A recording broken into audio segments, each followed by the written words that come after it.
Le système des Shichibukai, depuis le début, c'est juste une mascarade. On nous a fait croire que le but de ce système, c'était d'apporter la stabilité dans le monde de One Piece. Sauf qu'évidemment, ça c'est du bullshit. Depuis le début, le Gorosei voulait juste leur ADN pour créer les Séraphins. Parce que c'est évident que les Shichibukai, ils en ont rien à battre de la stabilité dans le monde. Sauf que ça, les doyens, ils l'ont pas dit à la marine. Du coup, eux, ils pensent que le but, c'est d'apporter la stabilité dans le monde grâce aux Shichibukai. Mais on va voir après que même ça, le fait de laisser la marine dans le flou par rapport au vrai but derrière les Shichibukai, ça fait partie du plan du Gorosei. Sauf que du coup, tu te retrouves avec des situations où par exemple, t'as Momonga qui va chercher Hancock à Amazon Lily, et la manière dont ça va se passer dans sa tête, c'est qu'il va arriver, il va lui dire tu es obligé de me suivre parce que c'est son devoir de Shichibukai, elle va prendre son sac à dos et elle va le suivre. Sauf que bien évidemment, elle va pas faire ça. Pourquoi elle ferait ça? Tu vois, elle en a rien à battre de la stabilité dans le monde. Donc elle est en mode ah ouais, tu veux que j'aille livrer une guerre pour toi?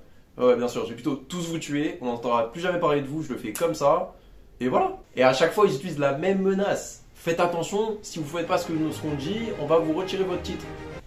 Cette menace, elle a marché exactement 0 fois. Parce que c'est évident qu'ils sont pas en position de force. Je veux dire, quoi, tu vas aller à Marineford sans eux? Vraiment, Sangoku, entre nous, entre toi et moi, tu vas aller à Marineford sans les Shichibukai? Aller affronter Barbe Blanche là? Sans Mihawk? Non, tu vas pas le faire, frère. Le pire, c'est s'ils avaient passé un petit appel entre corsaires, et ils avaient dit ouais, voilà, la marine, j'aime pas trop comment ils nous parlent ces temps-ci. Venez, on va à Marineford, mais on se met du côté de Barbe Blanche. Il se passe quoi là?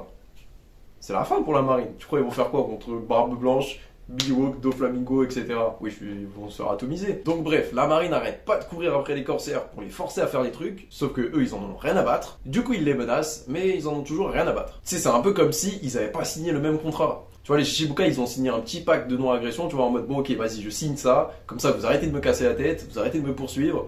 En échange, moi je vous le poursuis plus, et voilà, fin d'histoire, tu vois. Faites vos trucs dans votre coin, parce que moi je vais faire les miens, tu vois. Sauf que les marines, eux, ils ont signé un truc complètement différent. Ils ont signé un truc où, tout d'un coup, les Shichibukai sont à leur service. Vous êtes obligés d'obéir à nos ordres, vous êtes obligés de venir quand on vous convoque, vous êtes obligés de répondre aux appels. Et les Shichibukai, ils sont en mode, mais je sais, mais non, c'est pas ça qu'on a signé, tu vois. Et honnêtement, l'idée est excellente. Ça serait trop bien pour la marine si les Shichibukai étaient vraiment à leur service. Il n'y a pas de problème avec l'idée. Il y a un problème avec le fait que c'est pas le cas et ils n'arrivent pas à le voir. Ils n'arrivent pas à voir que c'est juste un pacte de non-agression temporaire qui peut être brisé par n'importe lequel des deux camps à tout moment. Parce que ça, les pirates, ils comprennent très bien. Et t'as les marines qui croient qu'ils sont en alliance avec les corsaires.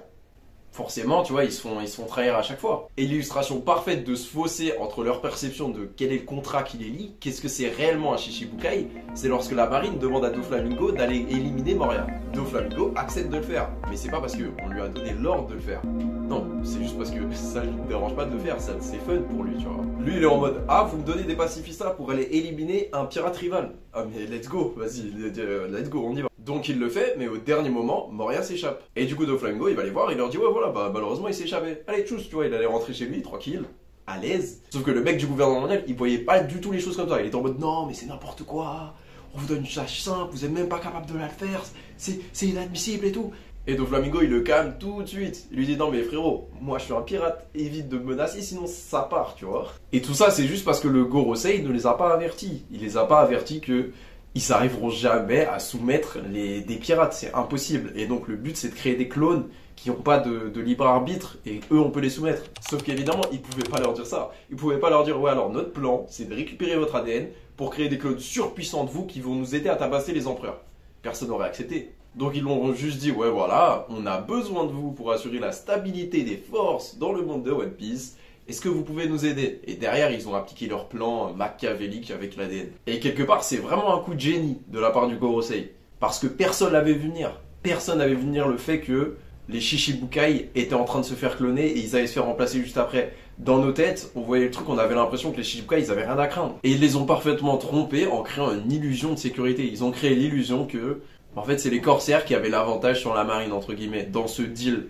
Parce que la marine n'avait aucun moyen de pression sur les corsaires. Et du coup, vu qu'ils se sentaient intouchables, ils ont baissé leur garde, ce qui a permis à la marine ou au Gorosei ou au gouvernement mondial, vous les appelez comme vous voulez, de récupérer leur ADN et de créer des clones d'eux.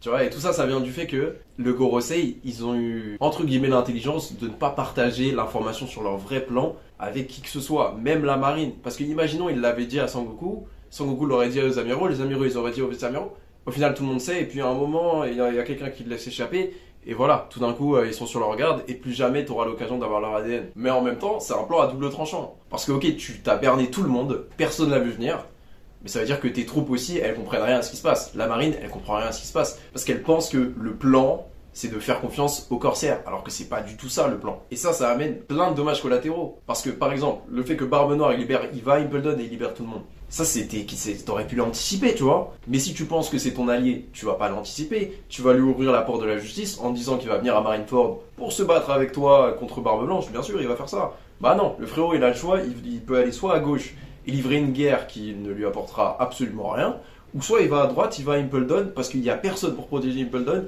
Il libère plein de prisonniers, il se fait un équipage du tonnerre. Pourquoi est-ce qu'il irait à gauche, frère? Tu vois, tu veux qu'il aille à gauche, pas de souci. Juste envoie Sakazuki sur un bateau pour l'escorter. Voilà, il va aller à gauche. Tu vois, il est pas dans le business de mourir, tu vois. Mais si tu fais pas ça, évidemment qu'il va te trahir. Et les Gorosei, ça, ils le savaient très bien que des dommages collatéraux, il y allait en avoir. Donc c'est pour ça, par exemple, qu'ils sont détentes lorsque tout le monde s'est échappé de Impledon et Sangoku, il veut mettre des avis de recherche et ils lui disent non, non, frérot, ça va effrayer la population. Parce qu'ils sont détentes, tu vois. Même le fait qu'ils soient échappés d'Impledon, tous ces prisonniers, et qu'ils vont tuer des gens dans la population du monde, c'est juste des dommages collatéraux, frérot. C'est pas important, ça, tu vois. L'important, c'est que le projet Séraphin, ils sont en cours, tu vois. On va créer des clones. Ensuite, les Shichibukai, on les dégage. Et puis voilà, fin d'histoire. On fait tomber les empereurs.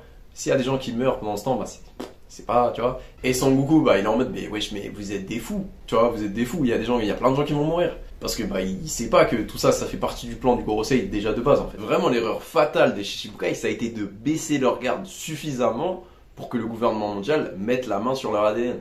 Mais en même temps tu te dis, est-ce que le concept de l'ADN est répandu dans le monde de One Piece? Je pense pas, tu vois, je pense même pas. Je pense juste que Vegapunk il est tellement en avance, il a genre 500 ans d'avance, et il y a que lui qui fait joujou avec ça, il y a que lui, peut-être aller Queen, et Judge, et voilà, c'est tout. Donc il pouvait pas vraiment se douter, tu vois. Mihawk il était à une réunion tranquille, et puis il y a un de ses cheveux qui est tombé, et lui, tu vois, il s'est pas dit oh mon dieu, il y a un de mes cheveux qui est tombé, c'est très dangereux, il a porté la tête de toi. Non, non, il s'est même pas rendu compte.